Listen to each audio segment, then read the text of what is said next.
নমস্কার, আমি doctor চন্দ্রাংশু Shastri. চিরন্তনী YouTube চ্যানেলে সকলকে স্বাগত। আজ সিংহ রাশির অক্টোবর মাসের সার্বিক রাশিফল নিয়ে আলোচনা করব। আপনার যদি সিংহ রাশি বা সিংহ লগ্ন হয় তবে এই ভিডিও অত্যন্ত উপযোগী হবে। তবে সিংহ লগ্ন অনুযায়ী রাশিফল অনেক বেশি এফেক্টিভ হবে। লগ্ন অনুযায়ী রাশিফল অনেক বেশি এফেক্টিভ হয়। নিশ্চিতভাবে আপনার লগ্ন যদি জানা না থাকে তাহলে রাশি অনুযায়ী এই ভিডিও দেখতে পারেন। প্রথমেই অক্টোবর মাসে সিংহ রাশির সাপেক্ষে গ্রহদের গোচর কিরূপ জানাবো। সিংহ রাশির সেকেন্ড হাউসে অবস্থান করছেন রবি, বুধ, কেতু। থার্ড হাউসে অবস্থান করছে শুক্র। সেভেন্থ হাউসে অবস্থান করছেন শনিদেব। এইথ হাউসে অবস্থান করছেন রাহু মহারাজ। 10th হাউসে অবস্থান করছেন দেবগুরু বৃহস্পতি এবং 11th হাউসে রয়েছেন মঙ্গল। মাসিক রাশিফলে আমি স্বাস্থ্য, শিক্ষা, প্রেম, দাম্পত্য, ভাগ্য, ব্যবসা ও চাকরি সম্পর্কে বলে থাকি এবং সহজ প্রতিকারে উল্লেখ করি। আপনি যদি এই চ্যানেলে নতুন হন তবে প্লিজ চ্যানেলটিকে সাবস্ক্রাইব করবেন। এখানে বিভিন্ন রাশির সাপ্তাহিক ও মাসিক রাশিফল, বিভিন্ন পূজা পার্বণের নির্ঘণ্ট ও পূজাবিধি নিয়মিত সম্প্রচারিত হয়। স্বাস্থ্য, আপনাদের রাশির অধিপতি হলেন রবি। রবি 16 অক্টোবর পর্যন্ত আপনাদের সেকেন্ড হাউসে অবস্থান করবে। 17 অক্টোবর রবি আপনাদের থার্ড হাউসে প্রবেশ করবে, নিচ রাশিতে প্রবেশ করবে। 16 অক্টোবরের আগে পর্যন্ত আপনাদের ইমিউনিটি পাওয়ার ভালো থাকবে, শরীর স্বাস্থ্য ভালো যাবে। কিন্তু 17 অক্টোবরের পর রবি যখন তুলা রাশিতে প্রবেশ করবে, তুলা রাশিতে রবি নিচস্থ হয়ে যায়, আপনাদের থার্ড হাউসে প্রবেশ করবে রবি। অল্প পরিশ্রমী আপনারা কি হবেন?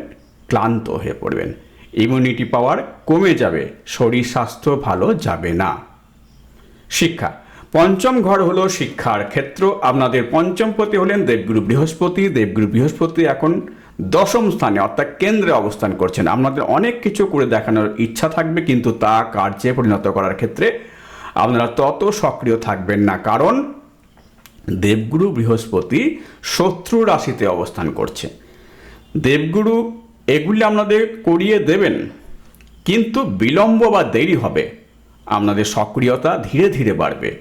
যাদের এই মাসে কম্পিটিটিভ এক্সাম আছে তাদের পরীক্ষা খুব ভালো না হলেও মোটামুটি ভালো হবেই।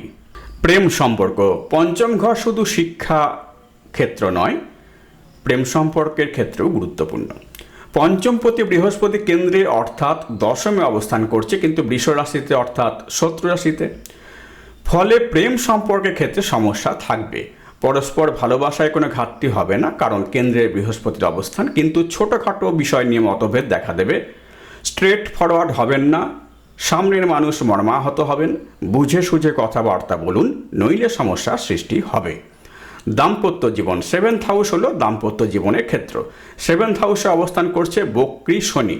সপ্তম ক্ষেত্রে বক্রী শনির অবস্থান দাম্পত্য জীবনের ক্ষেত্রে আপনাদের পরিকল্পনাগুলিকে সফল করবে, কিন্তু সমস্যার সৃষ্টি করবে বক্রী শনি, যে সামনের মানুষ যুক্তিবাদী হয়ে উঠবে।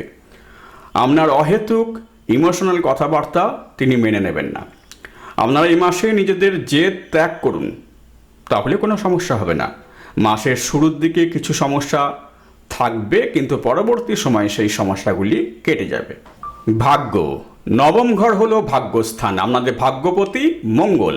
একাদশ স্থানে মঙ্গল অবস্থান করছে। 20 অক্টোবর মঙ্গল কর্কট রাশিতে প্রবেশ করবে, অর্থাৎ আপনাদের দ্বাদশ ঘরে প্রবেশ করবে। মঙ্গল কর্কট রাশিতে প্রবেশ করলে নিচস্থ হয়ে যায়। সুতরাং 20 অক্টোবরের আগে পর্যন্ত আপনারা ভাগ্যশালী থাকবেন। এই সময় আপনারা যা কিনতে চান সেগুলি কিনে ফেলুন, যদি কোনো ইনভেস্টমেন্ট করতে চান সেগুলি করে ফেলুন। কিন্তু 20 অক্টোবরের পর কোনো ইনভেস্টমেন্টের মধ্যে যাবেন না, কোনো ডিল করবেন না। 20 অক্টোবরের আগে সেগুলি করে ফেলুন।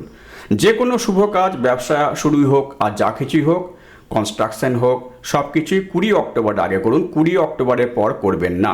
যে সমস্ত কাজের ক্ষেত্রে ভাগ্যের সহায়তা প্রয়োজন সেগুলি অবশ্যই 20 অক্টোবরের আগে করে ফেলুন, কারণ 20 অক্টোবর মঙ্গল দ্বাদশ ঘরে প্রবেশ করলে নিচস্থ হয়ে যাবে এবং আপনারা যাই করতে যাবেন ক্ষতির মধ্যে পড়বেন।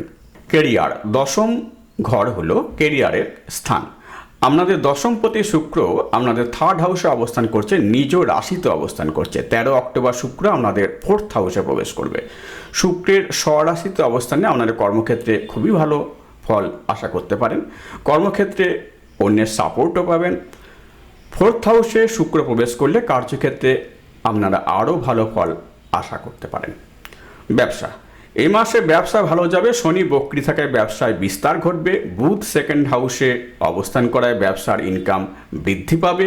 নতুন কোনো চুক্তি করতে চাইলে অবশ্যই করুন 20 অক্টোবরের আগে।